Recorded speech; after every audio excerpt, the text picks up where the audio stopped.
Ma'am Deborah? Huh? Ma'am, meron po nagpadala sa inyo ng package. Kaya lang po ang nakalagay, Miss Deb lang. Pero parang bagay sa iyo yung pangalang Deb. Ma'am, Devil yun. Huh? Papatong mo na lang doon sa desk ko.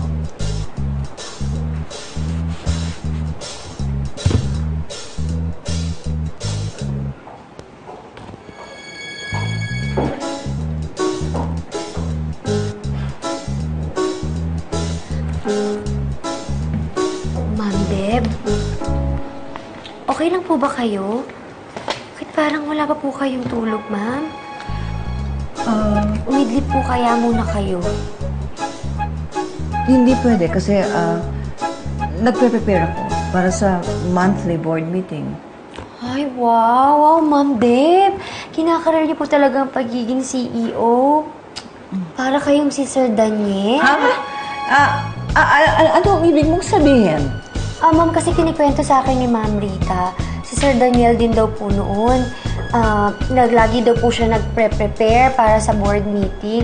Minsan nga daw po, wala na rin daw po siyang tulog eh. Kaya ma'am, huwag niyo po masyadong karirin ha. Hinay-hinay lang po. Kasi baka po sumunod kayo kay Sir Daniel. Sige po ma'am, una na po ako ha. Sige po.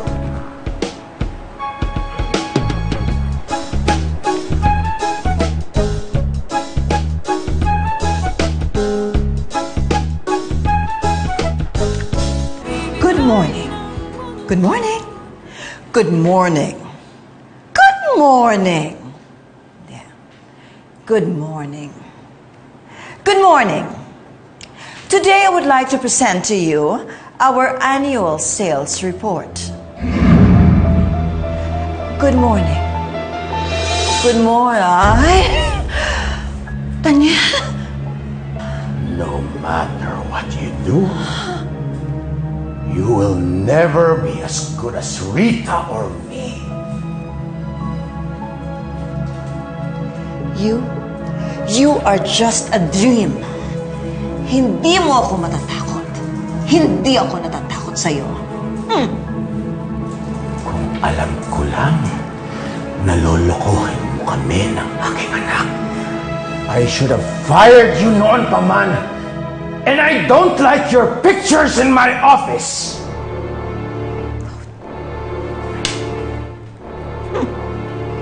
Sorry na lang kayong mag-ama dahil kayong dalawa pareho kayong mabait.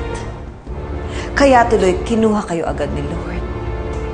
Pero kaming mga masasamang damo, hindi kami agad namamatay.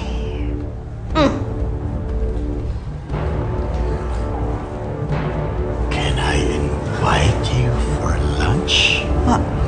Or dinner, perhaps, in my new home?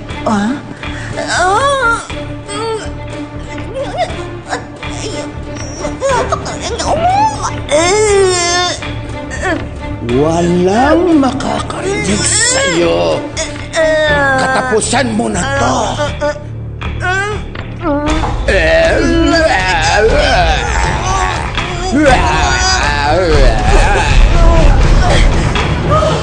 Snapchat! Mommy having a bad dream! Mommy! Mommy, gising kayo! Binabangungot kayo, Mommy! Mommy! Uy! Are you okay? Napanaginipan ko na naman si Daniel. Ay, si Tito Daniel?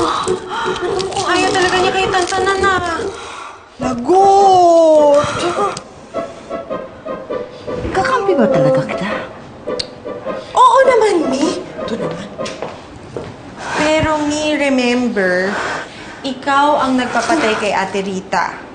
So, kung may gusto siyang multuhin dito sa kwarto na to, ikaw yun.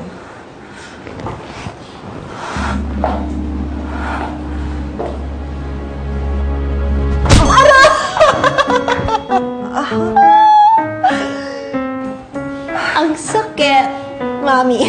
I'm sorry. Hindi naman ba talaga kita? So, sandali. So, ano na yung gagawin natin?